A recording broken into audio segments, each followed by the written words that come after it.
You are watching 32 teams in 32 days on the Game Time Sports Network.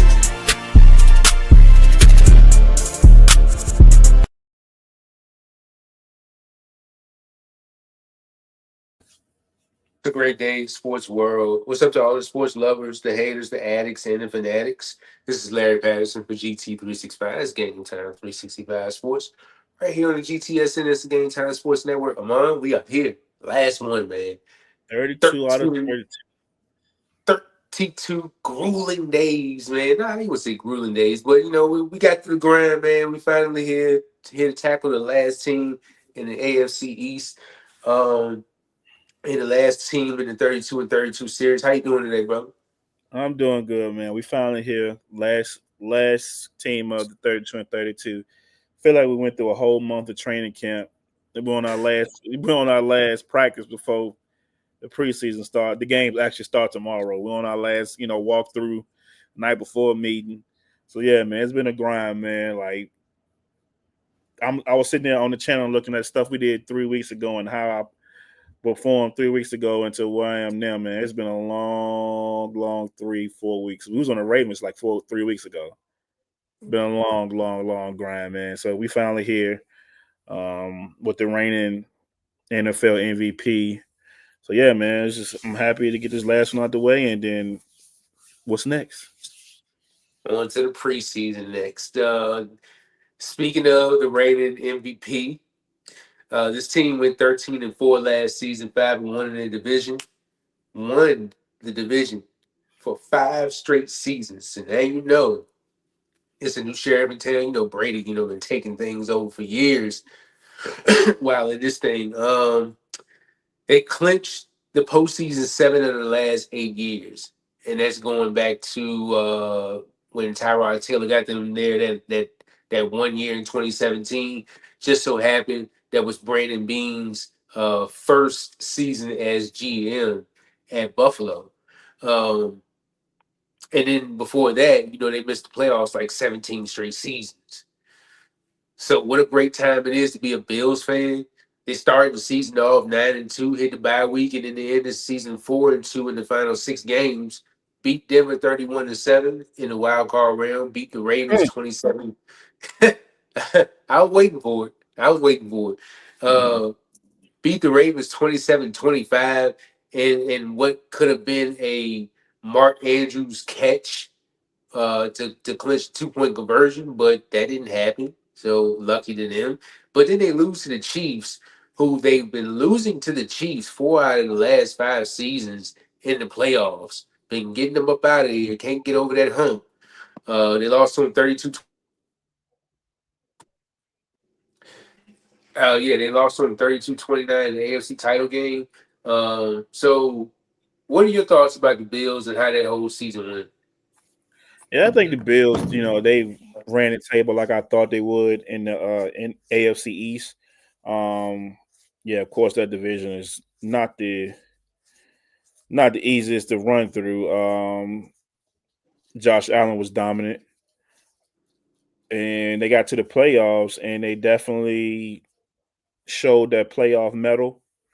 Um, yeah, man. The only thing they have to do is get it, beat that one team, and we all know who that one team is that they're trying to overcome. So, yeah, typical Bill season. Sean McDermott doing what he do, being one of the best coaches in the game, but arguably the best quarterback in the game.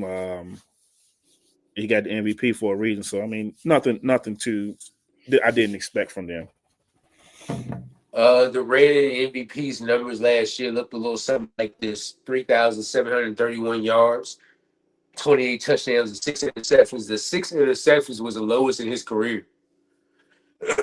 So he completed 63.6% of his passes. I think last year the run game was a drop for him as well. He ran 102 times, so I don't think that's as much as he's ran in the past. But 531 yards and 12 touchdowns, still 12 touchdowns on the ground. And then James Cook went over 1,000 yards for the second time in his career, 16 touchdowns. got a little trouble getting paid here.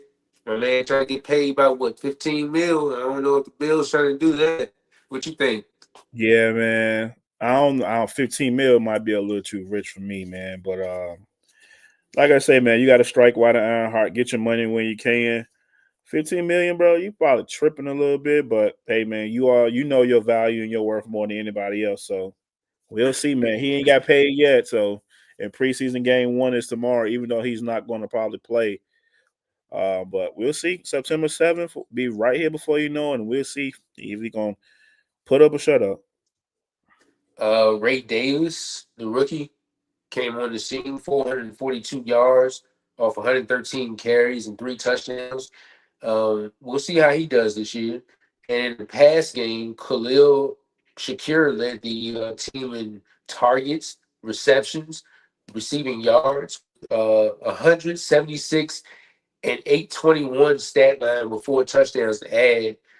Dalton Kincaid added 448 yards off 44 catches. Keon Coleman, another rookie, added 29 catches for 556 yards and 4 touchdowns. He played 13 games. You had Matt Collins add something, Curtis Samuel adding something. Then you go to the defensive side of the ball.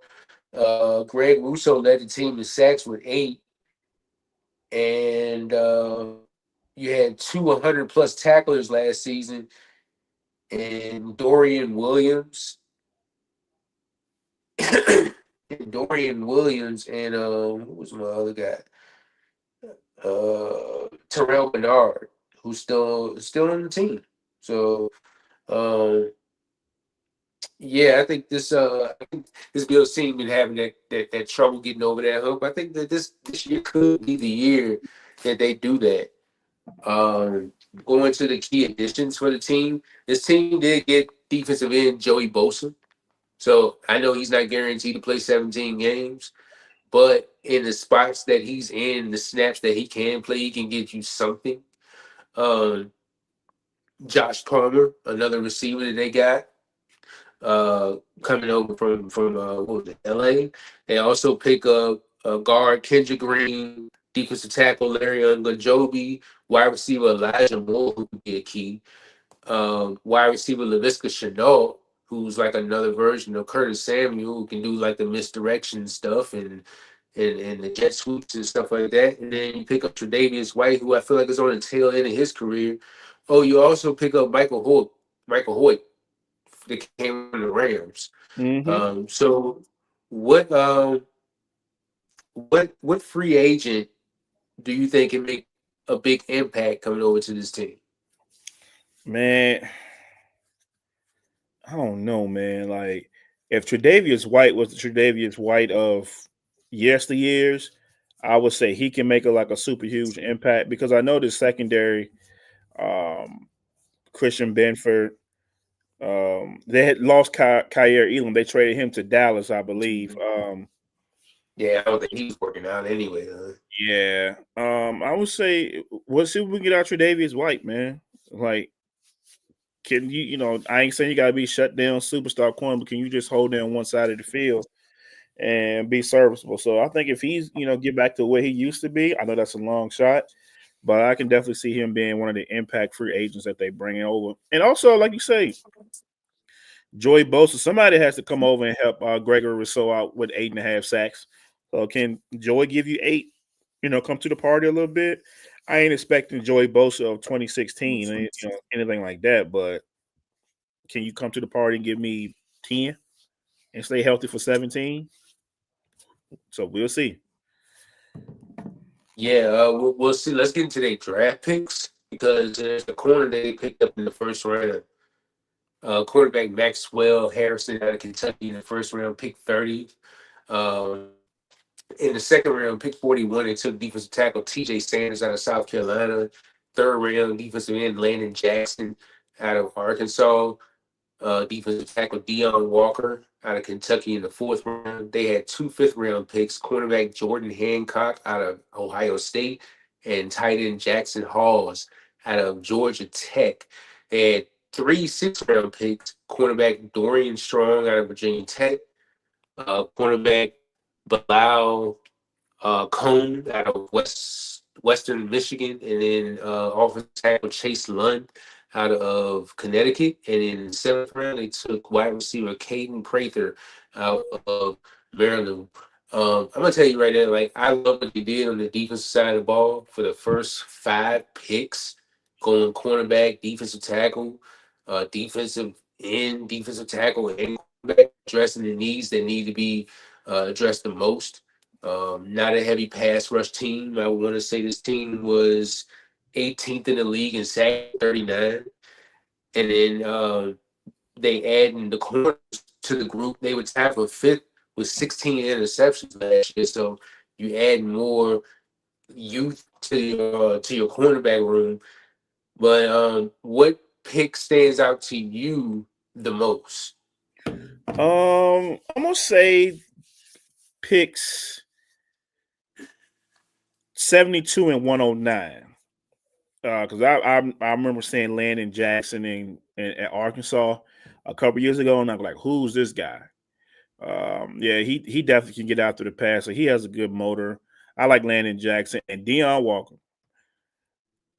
When he's right in 2023, he was right.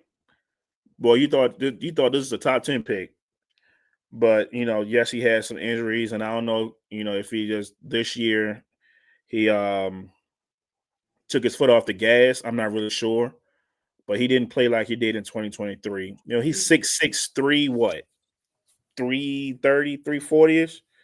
So Somewhere there. grown man in the middle of the field, in the middle of the defensive line. So if he can find his motor and get back to the 2023 tape, and then get his pad levels a lot lower, he'll be damn near unblockable come week 15, 16. He'll be a game wrecker, and imagine he's just scratching the surface of what he can be. So I'm gonna say Landon Jackson and Deion Walker. Those are my two guys that I'm really looking forward to in this draft class. I'm looking forward to Maxwell Harrison. That first round pick corner to go along in that quarterback group. Am I still choppy? A little bit. I don't know what's going on. You good now? I'm good now. Yeah. All right, then you sound choppy. So I'm also looking forward to TJ Sanders, seeing what they can establish and defending that run. They average 115 and a half yards. The opponents average 115 and a half yards on the ground, which ranked 12th for Buffalo. And then their pass defense was ranked 24th. The total defense, they were ranked 17th, but they were first in the turnover differential. So that's really good on their part. But I'm interested in TJ Sanders to see if he can add to that run defense. Landon Jackson, I feel like I watched some film on him, and I feel like he can make an immediate impact once he's given the opportunity. And then Deion Walker is a different body type, but we'll see if he can add anything to interior pass rush and then to the run game as well. So, you got anything to add? You still there? Yeah, I'm here. Can you hear me? Yeah, I can't see you though, but I hear you. Okay, cool. Yeah, no, man, I don't have anything to add. Like I said, I was very big on Deion Walker a couple years ago, so I'm excited to see where he'll be at the end of his rookie year. Yeah, man. So that's all I got for the rookies for the Buffalo Bills. This team also missed out on Mac Hollins, Amari Cooper, who was a midseason trade at the trade deadline. It didn't work out. Lose out on Rasul Douglas, a veteran cornerback, and yeah. So we'll see what happens with this team, man. I thought I had you. I thought you came back on the screen for a second, but we're gonna go ahead and keep on going. Let's go to the roster breakdown now. How did you like Ray Davis coming in? Because I thought he was a key addition to adding to the group with James Cook. How do you feel about Ray Davis, another Kentucky guy, adding to the mix here? Yeah, man, I felt real good about Ray Davis coming out last year. Uh, Coming out of the SEC, rushing in the SEC, he was a great player, an impact player for his team, and when he was running hard in the SEC, and normally that translate over to the league. So I mean, he was a good, nice 1-2 for for Josh Allen, him and James Cook, and I expect him to get some more carries with, especially with this little hold in situation that James Cook has going on because he won his money. I expect Ray Davis to have a bigger impact on the offense this year because he played well for them as a rookie, very well. Absolutely. Ray Davis could keep him from getting that 15 million. Don't you think? Absolutely. In the cornerback group, as I spoke on, you had Elijah Moore coming over, which I think could be a key piece to this offense. Elijah Moore was I forget what year it was that he came out. Uh, I know he got drafted by the Jets, and it was 2021. He was a second round pick out of New York. He got traded to Cleveland, and then now he's on his third team since he's been in the league. I think he could be a key addition to the team, being that he hasn't had a quarterback since he's been in the league. I think he had a little taste of Jameis Winston, but I mean that's Jameis though, man. But I mean that's better than any quarterback that he's had since he's been in the league. And then you add Curtis Samuels. Well, Curtis Samuel last year, but then you also got Laviska Shenault. You add him to the mix.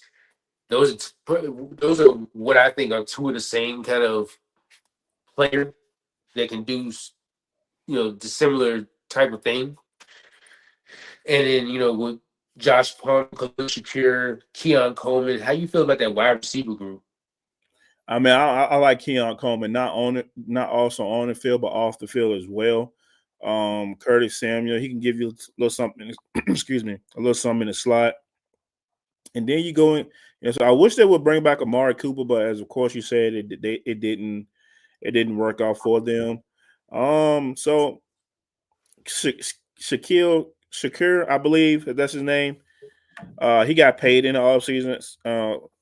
So I mean, they have weapons. I mean, it's not like they were this close from reaching the Super Bowl with the weapons that they did have. So I mean, just keep pushing forward with the young guys. And year two with Keon Coleman, he'll have a bigger impact on the offense. He'll be able to develop. But I would like to see that Wiley vet. Maybe bring back Amari Cooper. I would have loved to see Keenan Allen over there if he didn't sign with the Chargers yesterday. So yeah, there's definitely some options and not a bad room at all. Not the best room at all either. So Hey, check your connection real quick. But moving on to the offensive line, Deion Dawkins cemented himself as one of the best left tackles in the game. Then you got David Edwards on the left guard side, Connor McGovern, who's been in the league for quite some time. There's two Connor McGoverns. Which one is this? Um, this is the one that got picked by Dallas. So then at right guard you got Osiris Torrance, and then at the right tackle spot you got Spencer Brown. There you go. So how you feel? How you feel about the offensive line? You adding Kendrick Green in for the backup guard spot, and how you feel about that line? who's the left tackle there? Deion Dawkins, and your right tackle. Is Spencer Brown? Okay, not that's serviceable. Not the worst. Deion Dawkins, he probably a top 10 tackle in the league. So I think the offensive line is pretty good. They just got to stay healthy, and continue to let Josh Allen do Josh Allen things. We know he can get out, get outside the pocket, make some magic happen. Just lead the way and keep him upright. So not a bad offensive line at all. Going to the other side of the trenches, Greg Russo led the team in sacks. You got Ed Oliver still over there, so we like them boys been over there for a minute. Daquan Jones still there. You add Joey Bosa to the mix, with a AJ Epineza, who I believe he was second on the team in sacks last year. I think he had like 6, as well as Von Miller. and Dwayne Carter. You got Lil Wayne playing over there. You got Deion Walker, Landon Jackson, who's currently like third on the depth chart, and then Michael Hoyt. Also in the linebacking room, Shaq Thompson. Remember when we was doing the Panthers episode? I didn't know Shaq Thompson was with the Bills. Um, Yeah. Matt Milano's still over there playing. I think he's he's like he's like about 30 something. It was he's 31. So he's still playing at a high level. Terrell Bernard, who was a triple digit sack guy, and then Dorian Williams, the other triple digit sack guy. In the cornerback room, Tre'Davious White, Maxwell Harrison. You got Teron Johnson, one of the best nickelbacks in the league. You Mm-hmm. got Jordan Hancock, who's the rookie be learning behind him. Christian Benford, who let's see, he got paid in the offseason as well. You also pick up you also had Taylor Rapp on the team. I think he was an addition last year. Cam Lewis, you got Derek Forrest back there, who's been in the league for a minute. Cole Bishop, who was a draft pick last year, and then DeMar Hamlin, which we know the history about him. Uh, this is a deep defensive back group, don't you think? Yeah, they're in a better spot than they were last year for sure. I think Maxwell's a big upgrade over Kyer. Christian Benford, I love Christian Benford, and also was it Terry Johnson? Yeah.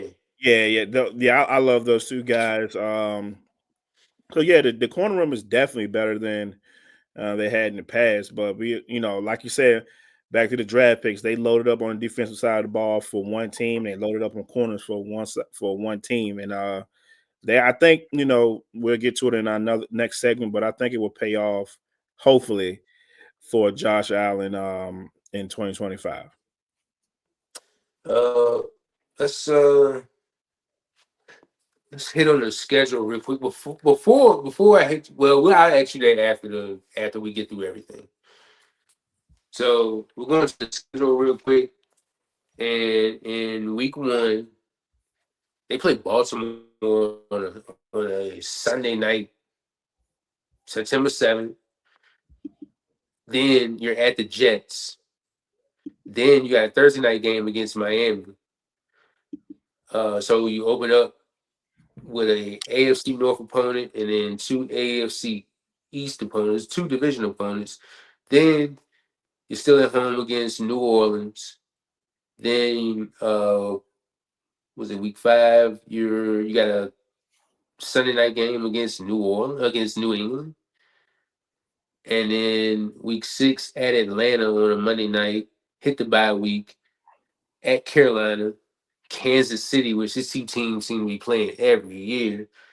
The first place schedule, right? Mm-hmm. And then at Miami, at home against Tampa, then you at Houston on a Thursday night, at Pittsburgh, then you got Cincinnati at 425, then you're at New England, at Cleveland before playing Philadelphia, and then finishing off at home against the Jets. That's a tough schedule. I actually thought they were gonna have more primetime games than this, but it was like 1, 2, 3, 4. Thought they would have had 5 since the league loved Josh Allen. But Yeah, that's weird for them only to have 5. yeah. So how you feel about the schedule here? Um, ooh, I see some tough ones. Of course, anything in the AFC East is going to be tough for sure. And then you got some gimmies in there. You got the Saints, the mm, the Saints, the Browns, couple gimmies. So I expect them to win. I expect them to be favored in most of these games. And the one that probably going to pique my interest the most is probably that Philly game, Mm. week 16, week 17 on December 28th.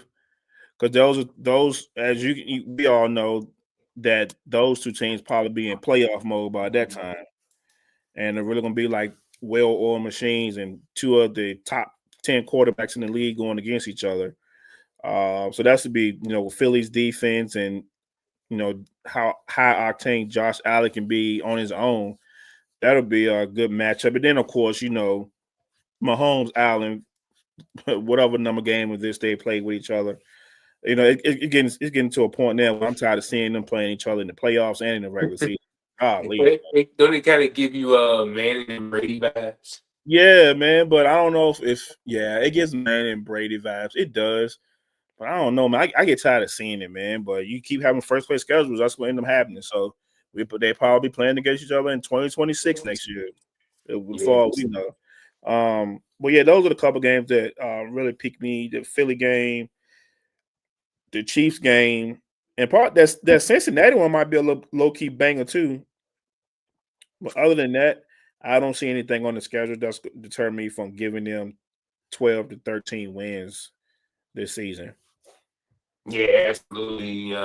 Starting off with Baltimore, I feel like that's going to be a tough one. And then Baltimore's going to come for that revenge of what happened in the playoffs, where they could have, as we spoke on, was a Mark Andrews drop away from tying the game. They could have potentially sent it into overtime, or could have sent it into overtime. And then, at the Jets, Miami, how tough those games can be. But I don't see them. I don't see them not losing those games unless something drastic happens. And you got New Orleans. I see them dusting them off in that one. New England. Yeah, that's a dusting. I mean, when we touch on them, when we touch on that squad, I mean, we already seen how young they were, and the answers at the quarterback position. So I feel like, I mean, you never know, but I feel like that's a game that they can walk in and put at least 40 up. And then with New England, I mean, we spoke on them just a couple of days ago, and who knows how that team will look with a new leader at Atlanta. I'm not looking for them to win that. I'm not looking for the Atlanta Falcons to win that game, but it could be a chance. I mean, all depending on how they look. That's just for everybody. And then you hit your bye week, and then at Carolina, that's a dusting. I can see. Dustin. Hey man, Carolina gonna be a little better than that. Yeah, that's a dusting I can see. And then, like you said, Kansas City and Buffalo. In terms of Manning, before anybody jump in the comment section and saying it's I compared them to Brady and Mahomes. Not Brady and Mahomes, Brady and Manning. I'm only speaking on the fact that they play each other every year. That's the only reason why. But then and then the top of their two quarterbacks at the top of the game as well. And then at Miami again, it's in November, so you don't have to deal with the heat. Tampa, you face Baker. Who knows how that team's gonna look? We projecting them as a top 10 offensive team. Then you see Houston at Pittsburgh. Those are two tough matchups. Cincinnati, another tough one. At New England, who knows how that's gonna be on December 14th. Cleveland at Cleveland, that could be a dusting. Dustin is crazy.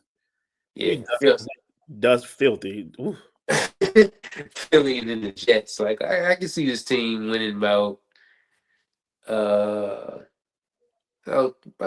same, about 12, 13, 14 games. I don't see them not doing this in here. Not Yeah. doing it in here. Yeah, no more than that. Yeah. Anything else you got to add on the schedule before we move on? No, man, I don't think it's. I know. We have some TDs. Sorry, everybody. It's a little choppy today for everybody. I don't know. Some in the air, the weather, whatever. I don't know, but I don't really think it's about the regular season no more for Josh Allen and the Buffalo Bills. I can we went off the schedule. We key games, but at this stage in his career and his team cycle, it's about what you do in January on. You know what I mean? Nothing really matters to Buffalo is to but beat Kansas City or beat Baltimore and make it to the AFC Championship. That's the only thing that really matters for me right now, in my opinion. So that's my little 2 cents about the schedule. They're gonna take care of business in the regular season, hopefully barring injury. But December, January, February is the only thing that really matters for them. Absolutely. My players to watch this year are as soon as it comes up. As soon as it comes up. There it is. There I can't see it. But it's Ray Davis. I got Dorian Williams, and who is that other guy over there? Because it's blocking my view. Elijah Moore. Elijah Moore. So this little icon that's sitting in front of it, I'm trying to bring it up on the screen, but it's not coming. But those are my three players to watch. I feel like I feel like Elijah Moore can add a lot to this team, being that, as I spoke on earlier, the lack of the quarterback position that he's been presented in the league, and now you got Josh Allen coming over. You're coming over to Josh Allen now. I feel like this could be a very key addition to him. And then my rookies to watch. I hope this one comes up. Read those off for me, Amon, if they came over the screen. Jackson Halls, Maxwell Harrison, and Landon Jackson. Jackson Halls, who I feel like, you got Kincaid there. Who is the other tight end that they got over there? Dalton Kincaid and Dawson Knox. Dawson Knox. You got those guys over there. Dawson Knox, you can see the production going down every year. And, it's not all about the there we go, finally. It's not all in the first round for a reason, so. Yeah. But you picking up Jackson Halls, who probably could, be that extra offensive lineman, and then he can do some work in the pass game as well, coming over from Georgia Tech in that heavy run system. Maxwell Harrison is a big spotlight on him being drafted in the first round, and let's see if you can be the next efficient corner in the league. And then Landon Jackson, whenever he can get his opportunity to get right, I feel like he can be a nice pass rusher in the league. So, who are your players and rookies to watch if you had any? Players to watch for me is Ed Oliver in the middle of that defense. I want to see if he can continue being Ed Oliver had a big name coming out of school. He was a top 10 pick, a little undersized, but he's held his own in the league. He's had some great moments. He's had some highs and he's had some lows. So I want to see if he can be consistent and, how better he can be beside Joey Bosa and Gregory Rousseau and AJ Epinesa as well. So I want to see him turn the light bulb on and go crazy this year. I want to see how Maxwell does in his defense. He ran a 4-3, good coverage corner. He come up and hit you. Really solid corner out of Kentucky. Man, Kentucky done produced some good players the last couple of years. You got Maxwell, and you got Deion Walker, and you got Ray Davis from a couple of years ago. So Kentucky's churning out some NFL talent, and I want to see Taylor Rapp too as well. Can he continue to get better as a safety back there? Yeah, man, those are my couple players that's on the team already to watch. And rookies to watch, of course, I'm going to say Landon Jackson and Deion Walker. Those are my two rookies that I definitely want to see terrorize some offensive line. Tyre Elam was drafted in 2022 in the first round. That was the last time the Bills took a cornerback in the first round. And then they take another one. And hopefully in 3 years they won't trade this one. So then, all right, let's go into more or less. We sweep right on through this thing, man. Yeah, we sweeping. I think it's because of this sorry connection, but Josh Allen, 3,731 yards and 28 touchdowns. Does he go more or less? I say he'd be 35 touchdown guy. Hit over 4,000. I think it's his time. We all know we got that, quarterback. When you know how it is when you barely, come up short, and then you finally get that breakthrough, and you're like, I'm here now. I can breathe a little bit. I think this is a year it happens for him. I'm not saying they're going to the Super Bowl, but I'm saying that that monkey on his back of beating Mahomes in the playoffs would definitely be over with. I think they get him this year. As much heartbreak as he's endured for the last couple years, especially dealing with Pat Mahomes, And that's the reason why I say Brady and Manning, because it took Manning a while to get that one win, or to consistently get wins against Brady in their heyday. So, Yeah, but I be feeling bad for Allen like every year, the 13-second jump, and then he lose by 3 last year. And I'm not even a Bills fan. I'd be like, golly. Let's imagine how it was going back in. Now I know I'm going off the rails here. Like imagine how it is, going back in the 90s when you lost 4 Super Bowls in a row. I was just about to say that. I can only imagine. You go to 4 straight Super Bowls and you come up with nothing. And then on top of that, you're going 17 straight years and not even making the playoffs. Got it. As a Bills fan, I mean, it's got to be a good time to be a Bills fan because you're winning, but you're not winning the whole thing.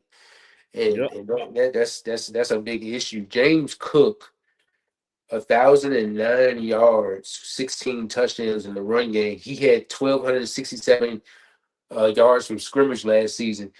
Does he go in a contract year, in a year that he's trying to get his bag? Does he go more or less than 1,267? Bro, I'm gonna be honest with you, Larry. You ain't got no right to be asking about for $15 million a year, and you go 1,009 yards on the ground or whatever it was. Yeah, 1,009.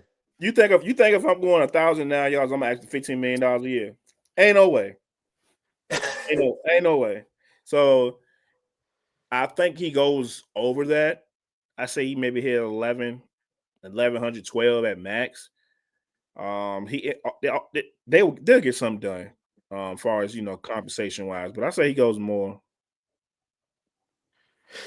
Yeah, he had 1,100 yards the year before, but still, if I'm gonna pay you 15 million a year, I need more than that. I'm gonna need 1,400 yards, 15 touchdowns, minimum. A whole lot more than that. Khalil Shakir had 821 yards last year off 76 catches. Does he go more or less than 821?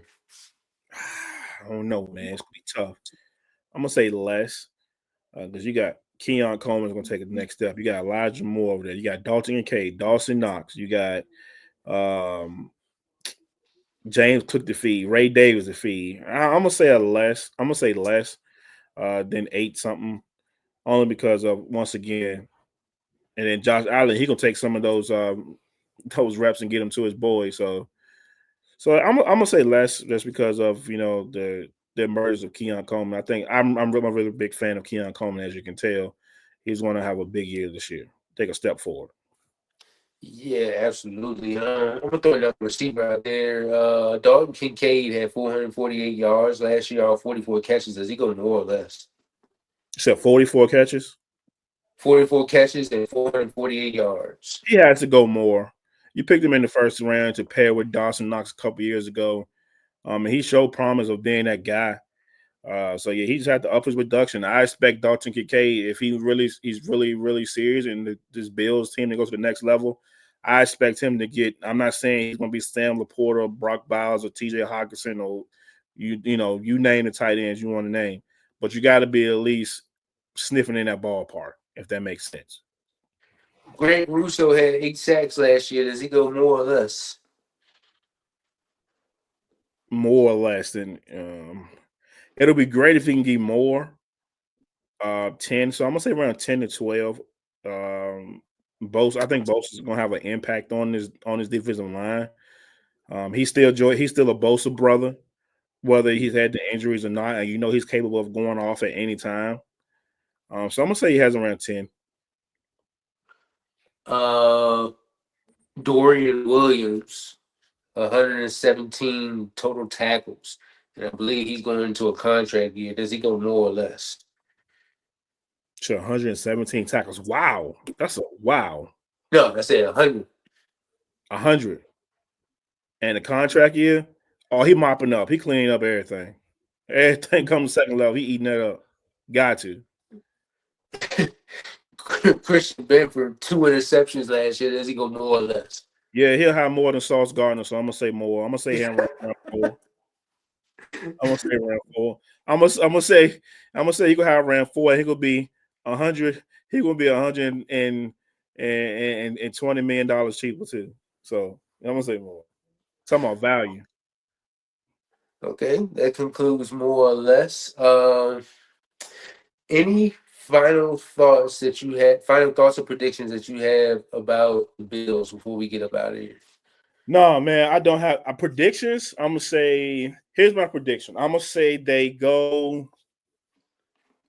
13 and 5, or whatever the number is, 12 and 5, whatever, 13 and 4, whatever the number is.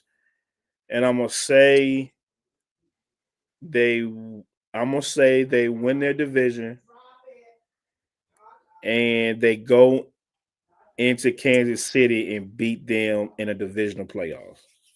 That's my prediction. Yeah, And meet the Ravens in the AFC Championship. yeah. I think this could potentially be their year, depending on what they do, depending on how it looks on the field. Because of course you got to play it on the field, but I feel like this could be a year for them. I did say in the Broncos episode and I think I told you all camera that I feel like it's going to be the Bills and the Broncos in the AFC Championship game. And I feel like the Bills. I'm not saying who's going to win, but I feel like the Bills could probably make that case to if they're going to get to the AFC. If they're going to get to the Super Bowl, it's probably not going to be against a team like Kansas City or Cincinnati, who's been getting rid of them the recent years. I mean, Baltimore could have a case for that, and it's just all in how teams meet up and all that good stuff. You know how that goes, but. Did you just say the Bills and Broncos in the AFC Championship game? Potentially, yeah. I'm gonna say that. See, chat audience out there. See, that's what I'm saying. That's why you out here just putting your team on a pedestal. Like, bro, let's be modest today. Let's be real.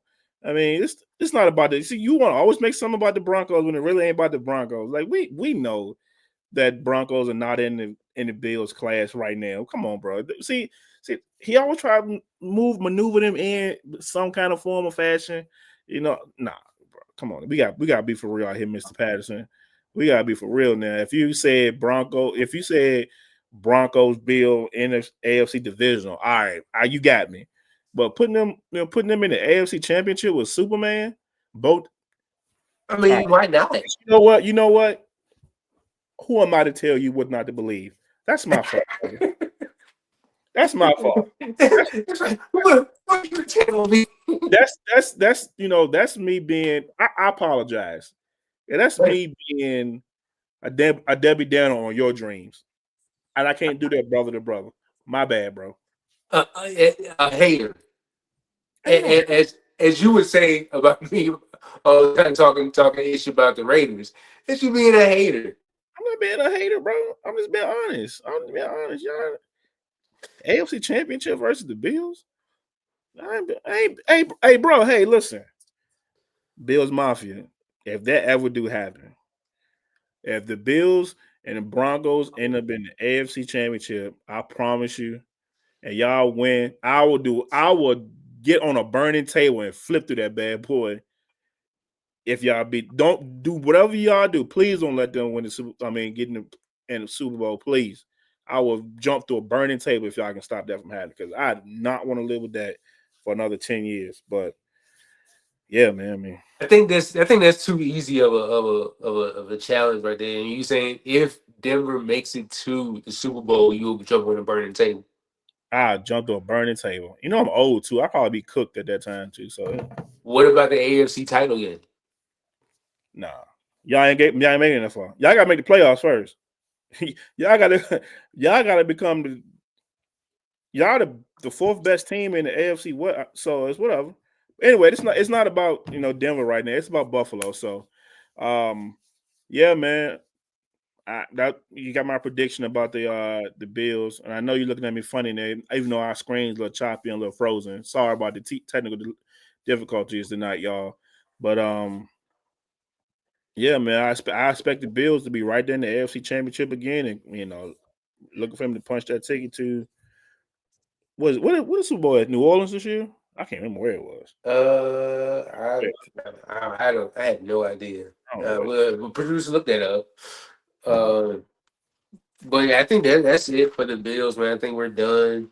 Um, you said what you said. I said what I said. I think we're done, man. And thank you to everybody that joined on the 32 teams and 32 days series this year, from Miss Seawall, Mike Patton, Darrell Lee Owens, Rob Johnson, Jay Quimby, James Brown, the Steelers Brown. Shout out to them.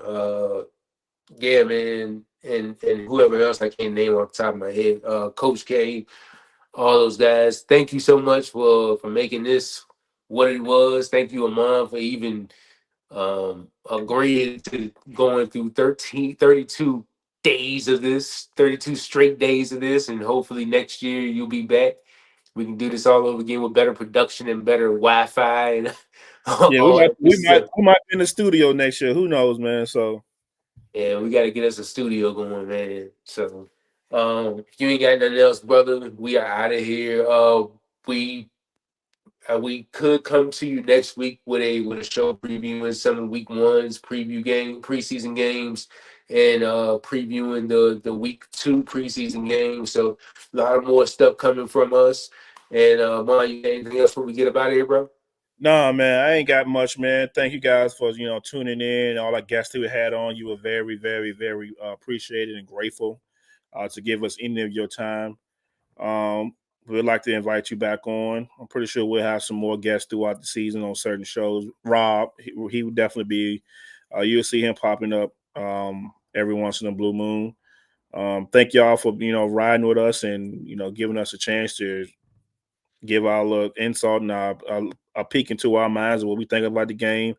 Some of the stuff we agree and disagree with. Of course, this fool think Daniel Jones is going to be whatever, and that's fine with him. That's his firm belief. I'm okay with that. But yeah, man, just we finally get a platform. Well, I finally get a platform to express myself and put myself out there in front of the camera, and that's something I'm really wanted to do. But why not? So once again, thank you to everybody, and there's more on the way, and I'm excited for the future. Absolutely. Thank you to everybody once again, and until next week.